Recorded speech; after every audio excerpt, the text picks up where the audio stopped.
Dear students, hope you must be fine. So today we will study the first chapter of science, class 8, the cell, its structure and function. Students, what do you see in the image? You can see the cell. It is nerve cell. Nerve cell में you can see here the main central part, this one. What is this? This is the main cell body.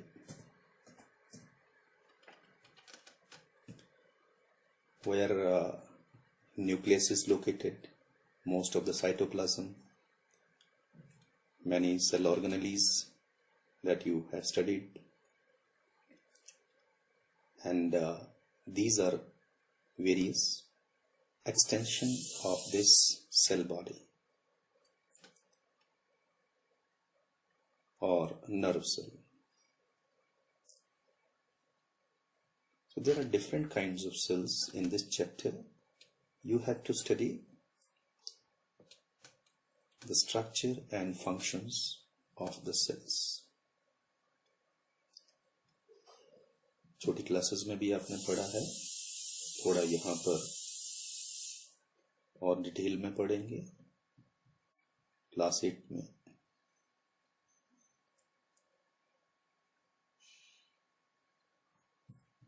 So let us start. There are a large variety of organisms on this earth that are distinct in their form and structure.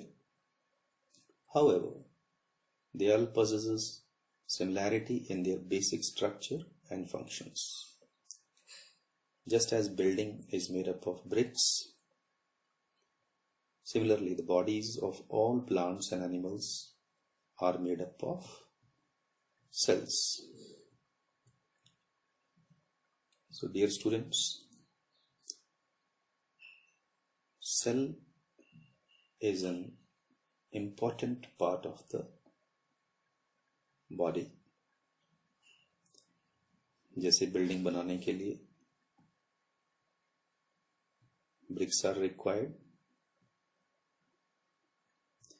वैसे ही plants या animal की body बनाने के लिए plants या animals की body बनाने के लिए you require sales.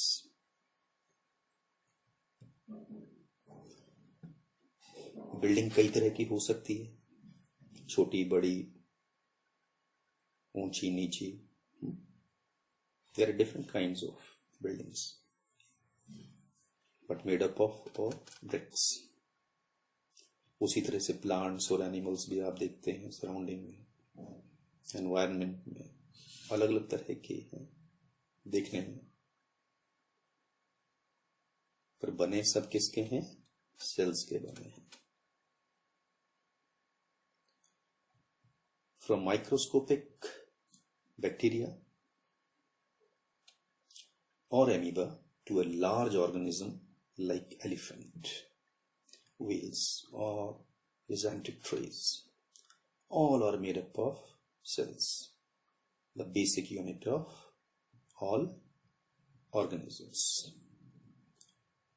So as you see, all organisms are made up of cells, so we can call the cells as basic unit of all organisms.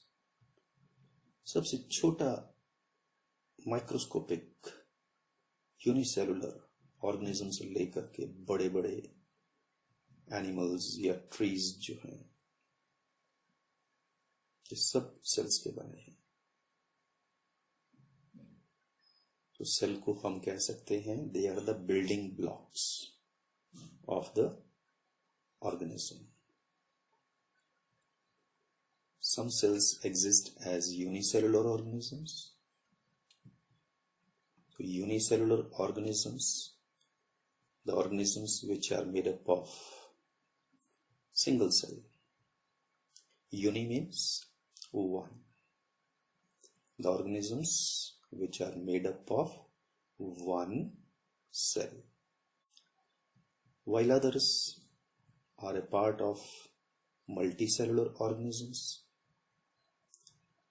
Means कुछ organism ऐसे होते हैं, they are made up of more than one cells. Multi here means many. और ये जो बहुत सारे sales हैं वो अलग अलग तरह के शेप साइज हो सकते हैं और उनकी शेप साइज के अकॉर्डिंग ही उनके काम भी हैं, उनके फंक्शन भी हैं. Certain basic functions like nutrition, respiration, growth,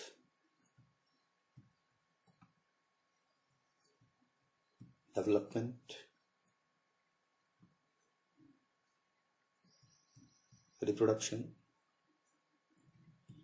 are performed by the cells in all organisms. तो बेसिक फंक्शंस हैं, आप इनको लाइफ प्रोसेसेस कह सकते हैं. जो भी ऑर्गेनिज्म है, चाहे वो यूनिसेलुलर ऑर्गेनिज्म है, चाहे वो मल्टी सेलुलर ऑर्गेनिज्म है, ये काम तो हर सेल को करना ही है. All cells performs these activities, these life processes. Nutrition, हर सेल को खाना चाहिए, हर सेल को ऑक्सीजन चाहिए, कार्बन डाइऑक्साइड भी हर सेल रिलीज करेगा. हर सेल साइज में बड़ा भी होता है, ग्रो करता है.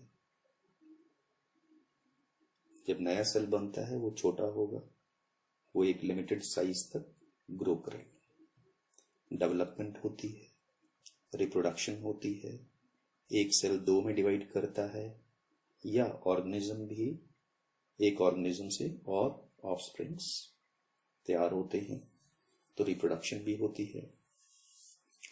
तो ये सारे जो काम है, चाहे वो यूनिसेलुलर ऑर्गेनिज्म हो, मीन्स जैसे एमीबा है, एमीबा भी ये सारे काम कर रहा है. Nutrition, respiration, growth, development, reproduction, सब काम कर रहा है. चाहे फिर वो व्हेल हो, एलिफेंट हो या ह्यूमन बीइंग है, उनके सेल्स भी यही काम कर रहे हैं. तो हम क्या कह सकते हैं फिर कि सेल जो है एक basic structural and functional unit है लिविंग ऑर्गेनिजम्स का. बेसिक, सबसे छोटी यूनिट जो ये सारे काम कर सकता है, चाहे वो यूनिसेलुलर ऑर्गेनिज्म हो, चाहे मल्टीसेलुलर ऑर्गेनिजम्स हो.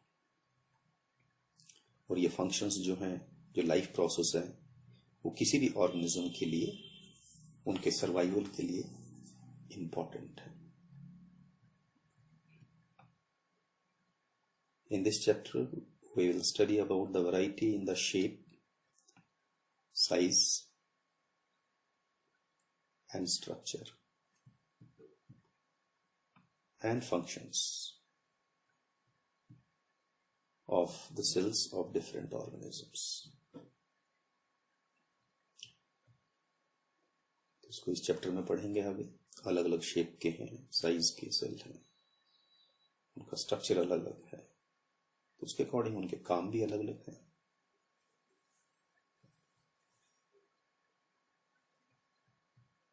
So let us see the basic history of cell, discovery of cell. Cell कैसे डिस्कवर हुआ? तो अभी तक हमें पता है cells are the basic structural unit of all living beings. they remained undiscovered for a long time because the majority of the cells are too small to be seen by the unaided eye. Unaided eye means जब हम naked eye से किसी चीज को देखते हैं, उसके लिए वर्ड यूज कर रहे हैं अनएडेड आई। और जब हम माइक्रोस्कोप की हेल्प से कोई चीज देखेंगे तब हम कह रहे हैं कि एडेड आई। फिर तब हम कहेंगे एडेड आई। एड हेल्प, माइक्रोस्कोप की हेल्प ले रहे हैं देखने की, क्योंकि सेल्स बहुत छोटे हैं साइज में, they are very small in size, तो नेकेड आई से नहीं देख सकते हैं, अनएडेड आई से नहीं देख सकते हैं। So we require some lenses, we require microscopes to see the cells. So it was only after the advent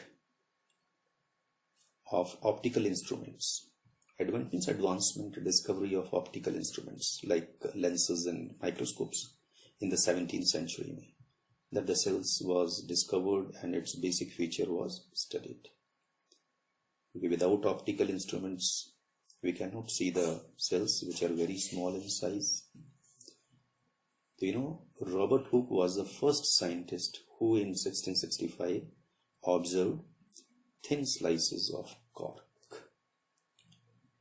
So mark the keywords, Robert Hooke, कौन सी ईयर में? 1665 में।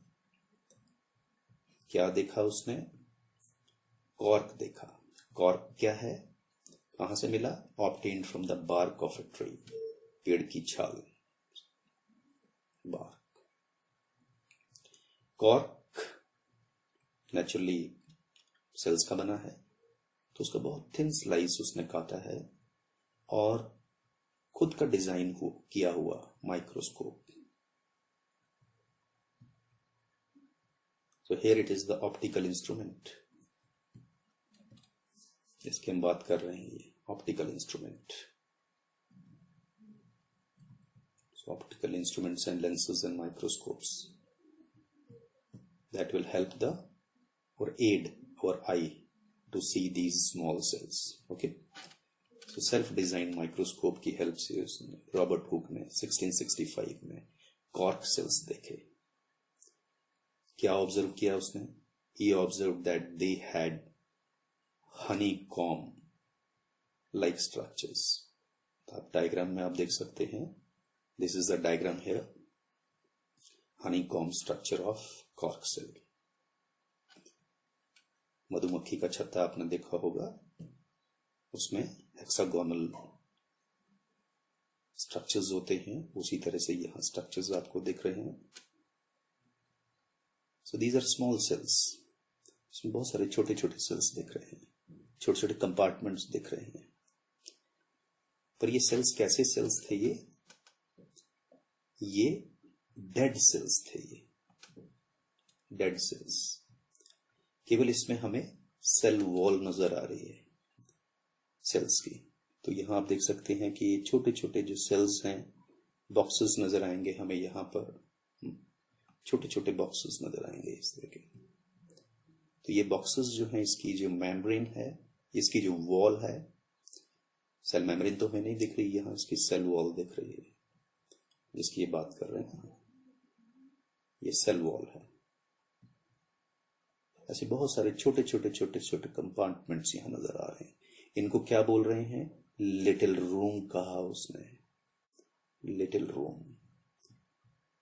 तो लैटिन भाषा है, लैटिन, उसमें सेल का मीनिंग होता है लिटिल रूम्स। तो यहां सारे 1 रूम 2 3 4 5 ये छोटे छोटे छोटे छोटे कंपार्टमेंट्स, ये लिटिल रूम्स हैं, they are sales.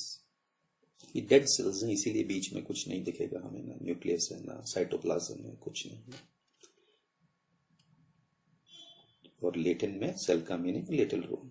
Latin language is dead language है ना, अब यूज में नहीं है।